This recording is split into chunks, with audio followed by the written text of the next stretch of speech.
Welcome to Professional Tutors, the British online school. We are a team of dedicated, qualified teachers here to help you to reach your full potential. Let's move on with today's learning. Today we're going to look at the structure of an atom. So first of all, the big question in front of us is, what is an atom? What does it look like? Has anyone ever seen an atom? How do we answer this question? Okay, these are the keywords that we're going to use in our explanation. Here is the diagram that we're going to explain in order to answer this question. And here are the three pieces of information that we're going to use to construct the answer. Okay. In other words, we're learning what is an atom. What does it look like? What is it made up of? Is there any charge on an atom? Let's move our learning forward. An atom is the smallest possible thing that exists. If we look at something that is smallest that exists, that will be an atom. And we used this concept in year 7 and in a primary school, saying the word particle. We said everything is made out of tiny particles. Those particles are atoms. This is what we're going to learn now. The atom is the smallest possible thing that exists, or shall we say then everything is made up of atoms. All the substances are made up of atoms. Everything, table, chair, floor, book, pencil, phone, everything is made out of atoms. So smallest thing that exists, that is an atom. So what is an atom made out of? What is inside the atom? We're going to look at, in this piece of information, atoms made up of 3 different particles, and we call them subatomic particles. What does this mean is 3 particles make an atom. So proton, neutron, electron. These are the 3 particles, and we need to learn inside out of these. We need to remember these 3 keywords, and we need to remember their position in this diagram. Okay, this diagram shows the structure of an atom. This diagram also shows these 3 particles placed at correct positions.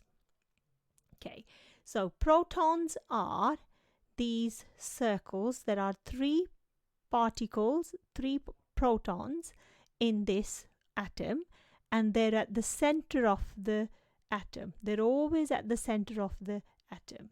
So are the neutrons. Neutrons are also 3 in this atom, and they are also in the center of the atom. Then there is a lots of hollow space. Then we've got this shell. This line, circular orbit, is called a shell. Shell is a pathway for electrons to move around. Electrons are like little trains, and this shell is like a train track, and they're always moving on these orbits. Okay, they never sit still, and they never go backward. They're always moving with the constant speed in the same direction. If there are more than 2 electrons, then we've got a hollow space and another shell for next electron to move. Okay, that is another lesson in itself. We will look in another video how to fill the electrons in an atom. But in this lesson, we are just looking at structure of an atom. So far what we've learned, we've looked at the question, what is an atom? Smallest possible thing that exists. We are going to use all these keywords to explain our answer. 3 subatomic particles we've learned: proton, neutron and electron. Is there any charge on an atom? No, an atom has no overall charge. This is the fact about an atom too. Okay, so looking at this diagram, we have covered these 3 particles in there. E are the electrons, neutrons, N are the neutrons and P are the protons in this diagram. Neutrons and protons are always in the center, but the number of them may not be the same, may be the same, may not be the same. And every single atom has got a different number of electrons, proton and neutrons. Okay, let's move our learning forward. Let's look at structure of an atom now. Now we've got a diagram of an atom in front of us. If we look at in the center, where I've marked it red for us, and we've got proton and a neutron written inside, what this is called then? This must be nucleus of the atom, which is right in the center, and the nucleus of the atom always had proton and neutron in it. Then we've got lots of hollow space where there's nothing, and then we've got another orbit around it. Around the orbit we've got the negatively charged electrons moving all the way around. That is just one atom. So we've got proton, neutrons and electrons in this atom. We've also got two shells in this atom showing. Okay, let's look at the center of the atom now. Let's look at the nucleus only. So next part of our learning, we're looking at nucleus of the atom. So inside the nucleus, we know there are two different types of particles. Out of the three, there are three types of particles in an atom, but we've got two different types inside the nucleus. We've got protons and we've got neutrons. In this diagram, we've got 3 protons and 3 neutrons. As I said, they may not be the same, and they may be, in some atoms, they are the same. We've also got some signs, plus sign written at the bottom of the proton here. Word proton, and we've got plus, and we've got 0, plus 0, plus 0. What does this mean is, it means these particles are carrying some charge. Okay, protons are carrying positive charge, neutrons are neutral, they carrying 0 charge. Okay, P for proton, for us to remember, neutron are neutral.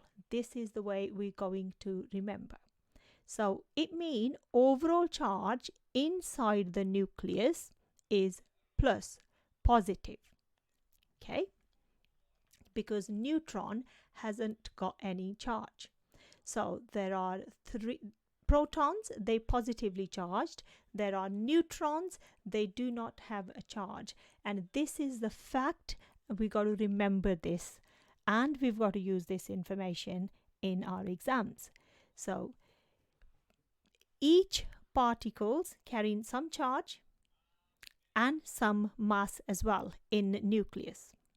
Okay, neutrons and protons are carrying mass of 1 each.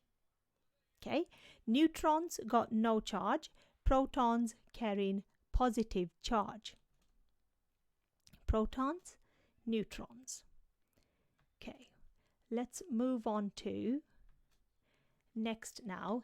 This is a table that will sum up our learning, and in this table we are also looking at charge on electron, and we will answer our question why there is no overall charge in an atom. So 3 subatomic particles are proton, neutron and electron. This is how usually the question come up in exam for this part, and this table is usually partly filled and you have to complete it. We must be careful about titles here, subheadings for each subatomic particles. So protons carrying positively charged, they've got 1 mass. Neutron, neutral, they've got no charge. You can write 0 here, or you can write word neutral, or you can write no charge. You will get mark. Mass, they've got 1 mass. Now electrons are different story. Electrons carrying negative charge, okay, and mass of the electrons is almost 0.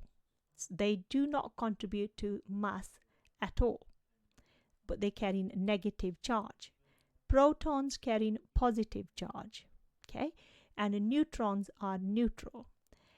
If we look at the beginning of our lesson, we said the fact about an atom is atom has no overall charge, because atom has some protons and neutron and electrons. Neutrons are neutral, they've got nothing to do with the charge. Protons carry positive charge, electrons carry negative charge. Protons and electrons cancel each other's charge, so overall there is no charge on an atom. Another fact for us to remember is then, number of protons in an atom is always equal to number of electrons, because they cancel each other's charge. So challenge for us is, if there are 8 electrons in an atom, which is oxygen, how many protons should be there? The answer should be 8. Why? Because they have to cancel the charge. Negative charge of electrons get cancelled with the positive charge of the protons. This is sum up our learning. So I hope you've learned from this video, and I hope you like this video, and thank you for watching. See you in next video. Bye bye.